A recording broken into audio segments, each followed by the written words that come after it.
Well, welcome again to Southern Counties Omnibus Collection headquarters in deepest, darkest Kent. In front of us here at the moment is PKE807M, Series 2 Bristol VR X Maidstone and District. Latterly a police bus with Kent Police. She's been a little bit poorly lately. There goes Paul. Say hi, Paul. She's been a little bit poorly lately. But we think we've got to the bottom of what was causing the problem. As you can see, she's sitting in the middle of the yard at the moment, quite happily ticking over.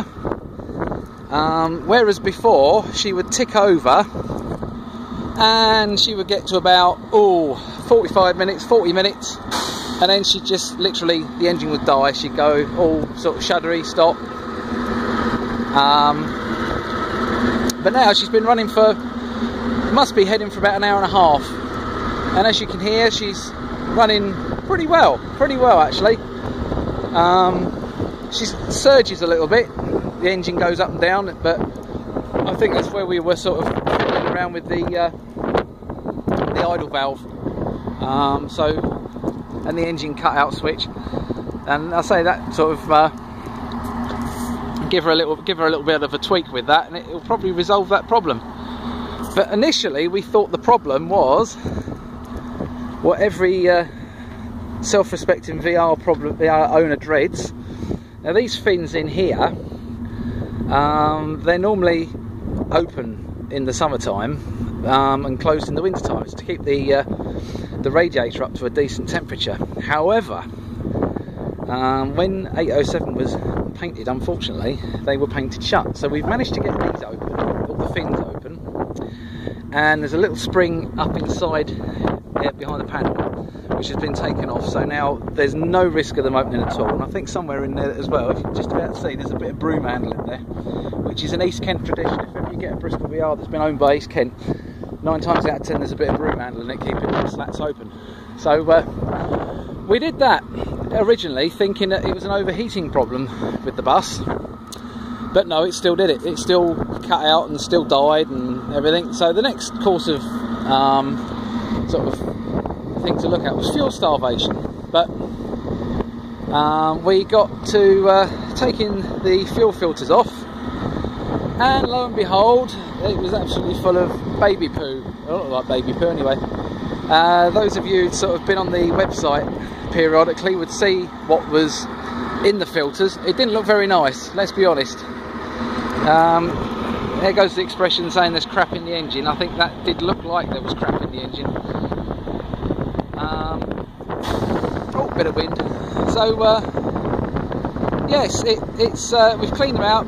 We've not put new filters on at the moment. We've put good quality second-hand filters on them, for the reason being that if there's still a lot of crap in the system to come through, which we're hoping to flush it out and use a load of Red X in it to clean all the system out, and you don't really want to put brand new filters in it just to sort of use them for a couple of weeks. So we're sort of using these fairly good quality used filters, and then we're going to obviously run it for a bit, see what happens with the filters, take them out and then change them for brand new ones.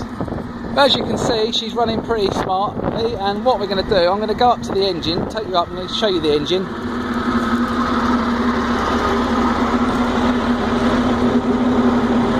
There we are.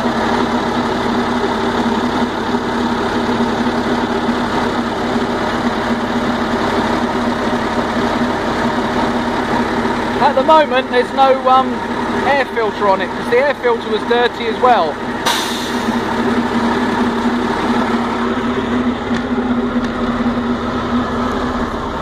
Yeah, I don't know if you heard me when I said that, but at the moment there's no air filter on the bus, because the air filter was full of like sandy grit.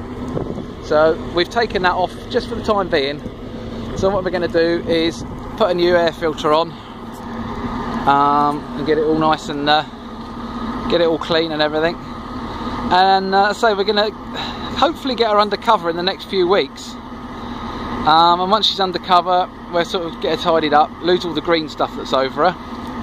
And check the brakes, check all the air lines underneath, give her a service, check everything, make sure everything's all okay, and there is a very strong possibility that she will be on the road this year, 2015, all being well. Obviously she's not going to be a bus. She's going to be staying as she is as an exhibition unit. So it's something different. I mean, there's two sisters. There's 809 and I believe 810, which are actually buses still. So it's not like she's unique. And it's a lovely conversion inside. It's even got a bar on it. I'll tell you what we do. We go for a wander round. I'll take you around on it, and you can have a look inside, and you'll see why it's a nice conversion and why you don't want to really have it sort of put back as a bus. Right, inside obviously we've got the cab, and the original Holdsworth Tilling sort of seat material as well. It's quite nice. Now inside, excuse the mess, it's a bit of a tip at the moment. It's been used as a storeroom because obviously it's pretty secure, very dry. It's got seats, it's got wheels on it, it's got a bit of everything. All this has got to come out. This is what's holding everything up at the moment. It's finding storage for bits and pieces like this. Say we've got to sort of find somewhere to put this. All this eventually is going to become a display. Models and pictures of the vehicles and bits and bobs and everything like that on it. And you can come on, you'll be able to have a look, and you'll be able to meet us and talk to us, and well, if you want to, you might not want to, but it would be nice if you did. So anyway, going upstairs. Now this bit is going to be out of bounds to the public, because when we do weekend shows, you have to excuse that. When we do weekend shows, obviously we need somewhere to sleep, and to be honest with you, there's no point in sleeping in a tent or taking a caravan when you've got all this space. Now you look at the amount of space we've got here. There is a fair old bit of space, and as well it's all nicely carpeted too. So there's all this space up here, which to be honest with you, we're going to sort of turn this into like a crew room, rest room area. That at the back, obviously there's a TV sort of where the number plates are. That is a bar, and there is actually, you can probably just about see the tap, the beer tap sticking up. Yep, that is a draft beer tap. That was installed by Kent Police. Yep, really. And obviously, do you know, we might make use of that, because what self-respecting bus preservation group doesn't really want their own mobile bar? But I say, if we can get ourselves a nice barrel of something nice, something traditional, I don't know, maybe we're open to sort of suggestions on the alcohol product we're just going to be serving from here, but I'm thinking something traditional ale, or maybe something traditional cider. Don't know, see what you think. But so we've got already got a table. You have to excuse the mess because we've been munching chocolates and my drink's fallen over. That'll be fizzing up everywhere later on. We've got a table, we've got two seats in. That seat there is going to come out, and we're going to have a bench seat that runs along there. Obviously we've got kitchen units here waiting to go in upstairs as well. These are Paul's seats. They're actually RF seats, would you believe it? So if you know anybody who wants any RF seats or RMC seats or anything like that, get in touch, because Paul's got quite a few that he doesn't really need. I say we're gonna have a little bit of a change around that. We've got one seating bay and table in there, which at the moment we use as like a bit of a crew room area. And it's homage to all the number plates on the back panel there are homage to all the vehicles that we've known and unfortunately have died. Leyland National, and a Metrobus, and of course WKO139S. So that's our little wall of glory that is up there. But I say, yeah, what we're going to do is keep this area as a seating area and a table. Another little seating area down the side here, and then the kitchen area here, and it's just going to be solely for us on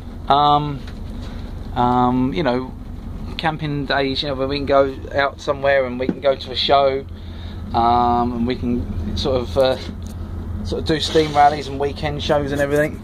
I'll have a quick peek out the window, because we should get a lovely view out here of Boo, and that's Headingham's, Paul's Headingham coach, B124 Boo. Then of course you've got 7656 sort of lurking at the back there, 7681 and 7041, which they are both, again, they're on the on course for being on the road again. soon, so hopefully by 2016 we might have them on the road. 601 of course is laid up with the oil leak, and 41 it's bodywork. There's a few bits that have fallen off of it because it's rather rotten, bodywork, and it needs ball joints doing. But I say, apart from that, they're both really good buses, mechanically very good, very sound, unlike that one, which to be honest with you won't be going on the road. It's going to be a store shed, source of spare parts. It needs a bit of work on it to become a store shed, so yeah. Okay, well, I hope you've enjoyed this little tour of the yard, and you know, the HQ and the bus and everything. And I say, we'll definitely keep you posted with any other developments that come along. Remember to keep a lookout in 2015 for 5807, which is PKE, and you know, you might be able to see, if you see her, come along and say hello, and we might even have the exhibition up and running by then. Okay, well, thank you very much for watching.